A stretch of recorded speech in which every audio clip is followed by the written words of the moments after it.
Chapter 46. Harmonizing. A full week had passed since Cato and Maya vanished from the balcony during the betrothal feast of Marcus and Zephyra. Their absence wasn't even noticed until the party came to an end and the sun already crept up from the horizon. But once brought to everyone's attention, alarms were raised immediately. Raven, the last person to have spoken with Cato and Maya, even feared they may have leaped to their death in a thoughtless rush of emotion. Cato had never looked as dejected as he did when he finished the speech in which he endorsed the union of Onero and Malachi. And Maya, despite only having been a part of Cato's life since recent times, seemed all too willing to follow him to hell and back somehow. The timing of their disappearance only fueled the speculations that ran amok in the days that followed. The older generations of the Malachi nobles, the ones who knew the true identity of Cato, witnessed the rightful heir to their throne practically renouncing his heritage in favour of the unborn child of Marcus and Zephyra. It was a decision with far-reaching implications and one that would shape the future of their nation, so they all understood that Raven's fear wasn't completely unsubstantiated. A rumour quickly circulated among the nobles that it was King Ephra himself who forced Cato to forfeit all claims to the throne, and there were even whispers of an assassination. But no corpses had been found when a search party was formed to comb through the entire city. Even with the seeking abilities of Zian Hizarok, as well as the sensory prowess of Marcus Bloodthorn, not a single trace of Cato and Maya's departure could be detected. It was truly as if they had vanished into thin air.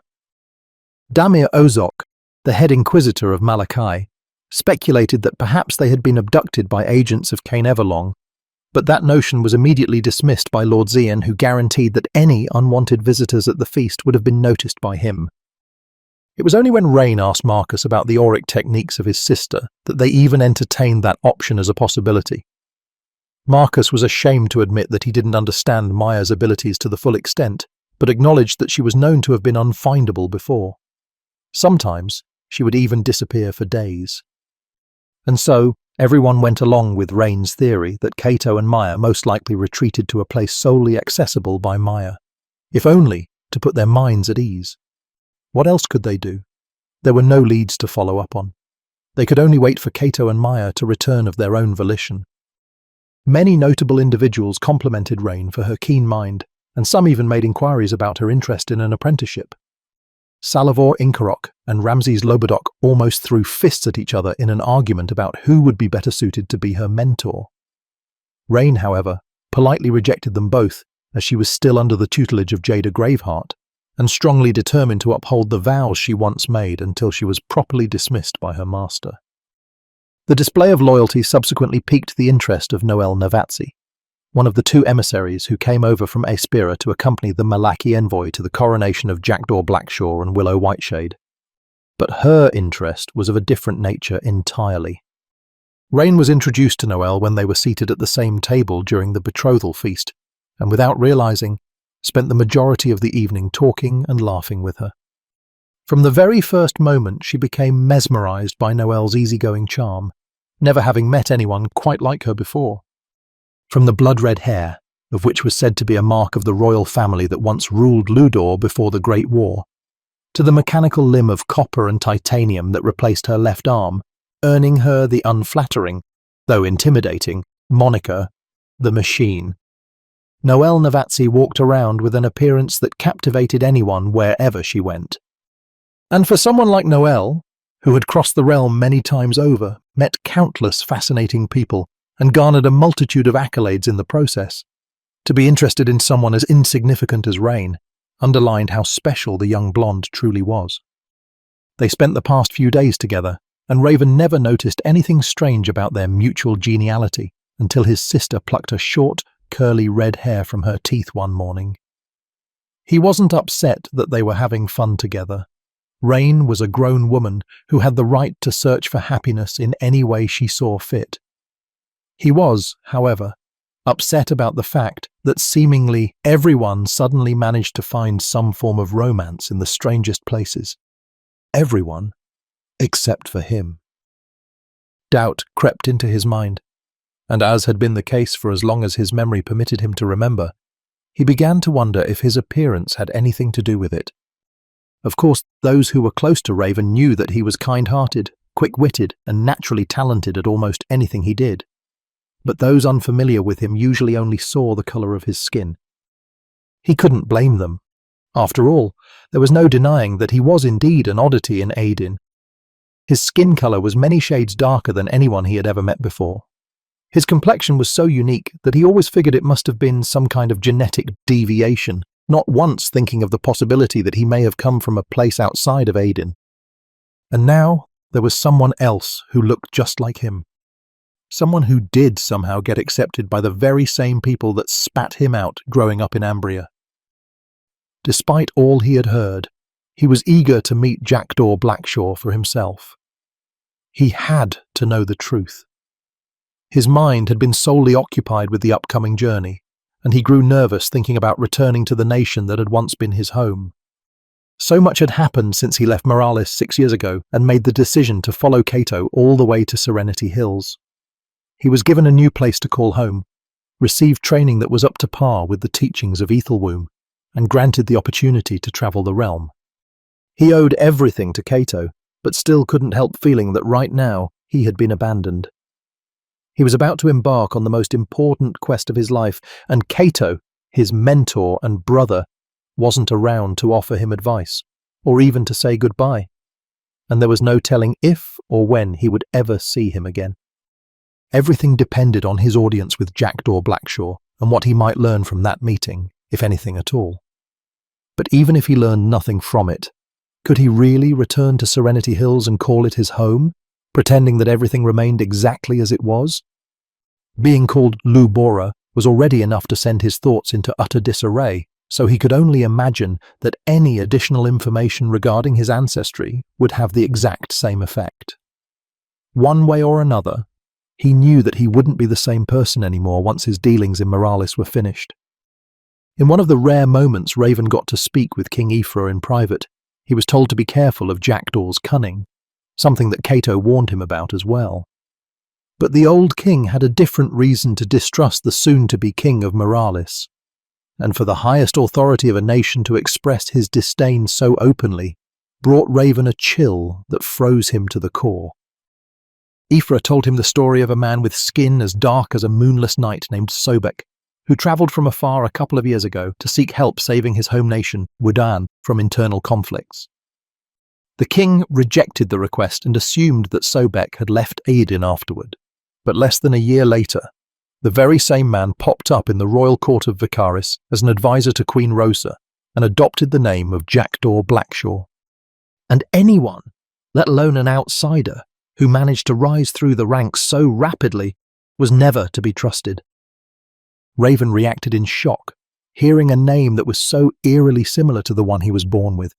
It reaffirmed his belief that heading to Vicaris was the right course to take if he wanted to find out who he truly was. But he also understood that Aethra and Cato were right to warn him.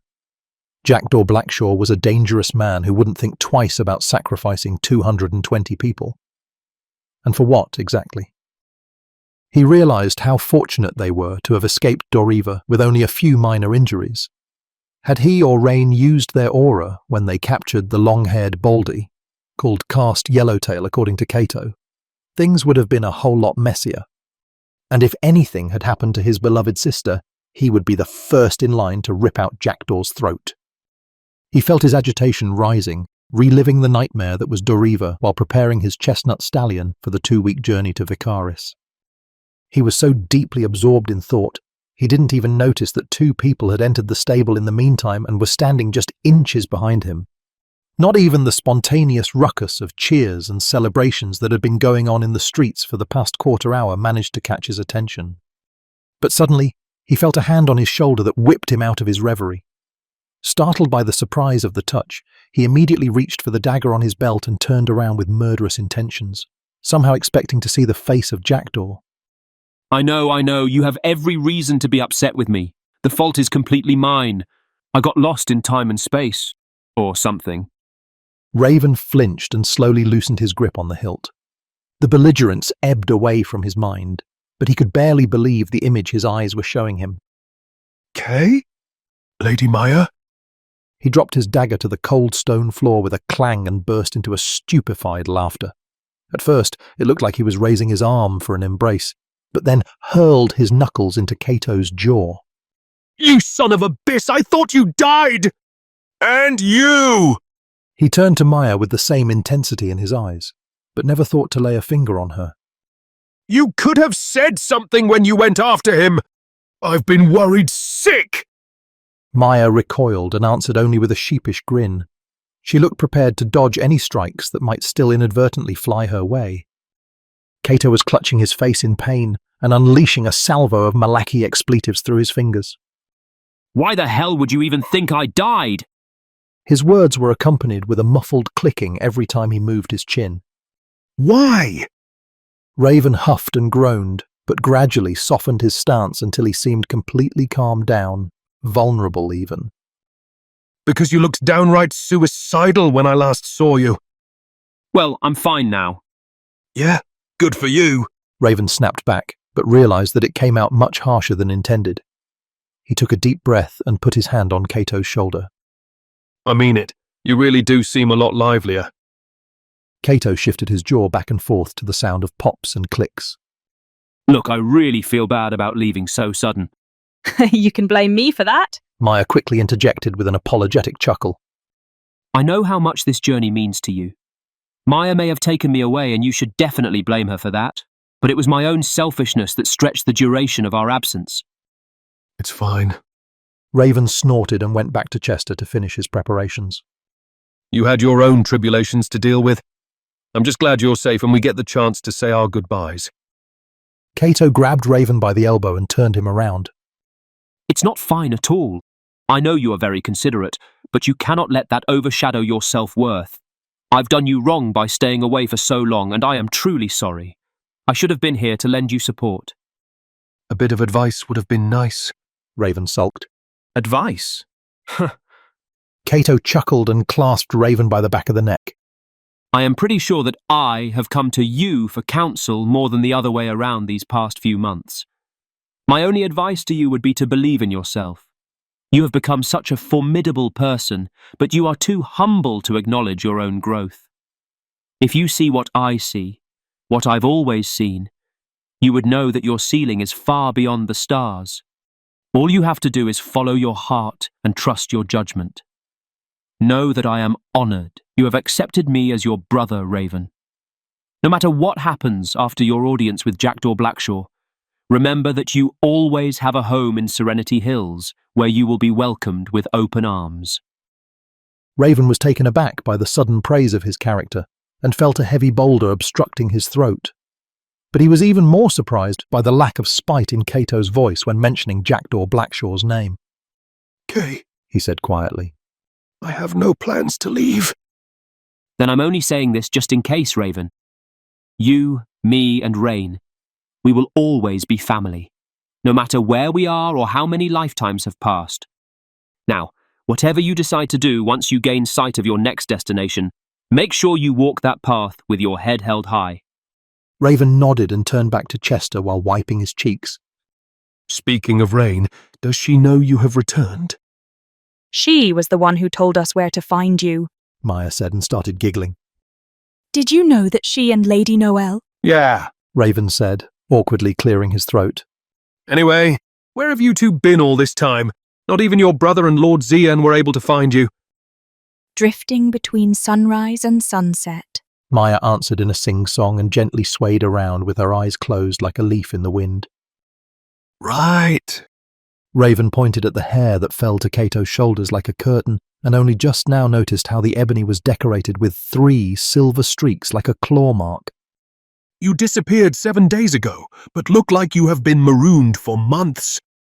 I honestly don't know what to tell you. Cato said, rubbing the back of his neck with a chuckle. Time moves strangely inside that realm. He glanced at Maya, but she was still dancing on her own. Rain is too damn smart for her own good. Raven mumbled and swung a cloak around his shoulders. So what have you been doing all this time? He asked, but immediately regretted doing so. Wait, never mind, I don't... Harmonizing? Cato said matter-of-factly. Raven grunted and loaded Chester with the last of his gear. I thought gentlemen weren't supposed to kiss and tell. Mala mala. A dirty mind spews dirty thoughts, my brother. I will neither confirm nor deny the vile things you must be imagining, least of all in the presence of a noble lady. Oh, give him a break. Maya said, nudging Cato with an elbow. Don't listen to him, Lute. We have partaken in a convergence. Cato snickered. How is that any better? How is it not? Raven groaned and pinched the bridge of his nose. Yeah, I get it. You two fucked. Big surprise. It was bound to happen sooner or later. See what I mean? Dirty mind, dirty thoughts, dirty tongue. That's only because of your ambiguous wording, Cap. My ambiguous wording? Raven laughed. Look, I don't know how long you two have actually been together, but you definitely squabble like an old married couple. Maya looked at Raven with a twinkle in her eyes as if she just heard the kindest words she had ever received and flew into his arms with a kiss on his cheek. Raven blushed, stiffly turned around and pretended to inspect the hooves of Chester. You make a good match, He said after an awkward silence. Anything you want me to say to your father when I see him? Maya stared at the ceiling with twisted lips. Nope, nothing comes to mind. What about you? Me? Cato scoffed. What would I have to say to Master Mycon? You can tell him I have converged with his daughter, I guess. Why? For the sake of all that's sacred, would I ever say such a thing? Much better men than me have died for far less than that. But you know what? Forget about it. I wasn't even talking about Master Mycon. Oh, Cato gave Maya a glance and sucked his teeth. Aisha Celestine barely crossed his mind since he left Serenity Hills. no. Anything that needs to be said, she will hear from me in person. Whatever else you tell her is none of my business. The window shutters suddenly flew open and the head of an energetic blonde popped through. Are you finished, Raven? Rain asked with a beaming face. Lord Raziel wants to head out in a few minutes. Yeah. I would have been ready ages ago if these two jesters weren't distracting me. So I guess this is it then. Cato said and breathed a heavy sigh. Your very first flight on your own. He waved at Rain and motioned her to come inside. She nimbly leaped through the window and yelled something behind her back in the Malaki tongue before joining them around Raven's chestnut stallion.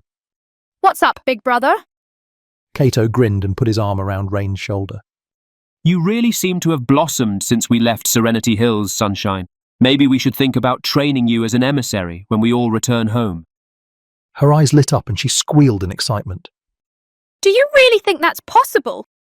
Of course, surely I get to have a say who my replacement will be. Your replacement? What do you mean? Never mind that for now. We'll talk more about it next time, all right? Raziel will have my head if I keep him waiting too long. He leaned in and gave a kiss on her forehead. Now, are you two ready to spread your wings and soar through the sky? I hope so. She answered, timid all of the sudden. I guess. Raven muttered. That's the spirit! Cato exclaimed in laughter. How about one last hug before you leave? They put their heads together and left Maya awkwardly standing on her own outside the family huddle. But it was Raven of all people who reeled her into the embrace. The four of them hugged until Raziel Mantarok started barking some vividly colourful words from the streets. You better get going then. Cato broke off the embrace and sniffled. Stay out of trouble and don't do anything you might regret. The same goes for you, Raven said and turned to Maya. You have joined the family huddle, my lady. There is no turning back now. My brother is your responsibility. Maya nodded with reddened cheeks. I am so happy to have met you two. Please stay safe out there and take good care of each other. They exchanged one final hug, but then it really was time to say goodbye and go their separate ways. Raven joined the envoy with his chestnut stallion called Chester, and Rain did the same with her grey mare named Ash. Firecrackers were lit in the crowded streets to send off the departing party. It was an old Malaki tradition to repel angry spirits and cast good fortune on the journey. Cato and Maya remained at the gatehouse and kept waving until the envoy turned to tiny dots on an empty horizon. Seeing Raven and Rain disappear from his sight felt like the end of an era, Cato had dreaded the arrival of this moment for a long time, and always thought he would be miserably lonely when the day finally came. But he was smiling instead, filled with immeasurable pride to have witnessed the growth of the Merylesian foundlings he was honoured to call his siblings. It also helped that he didn't have to face their departure on his own. He turned to his side and was met with the most loving and supportive smile from Maya. He then knew that he would never be lonely again,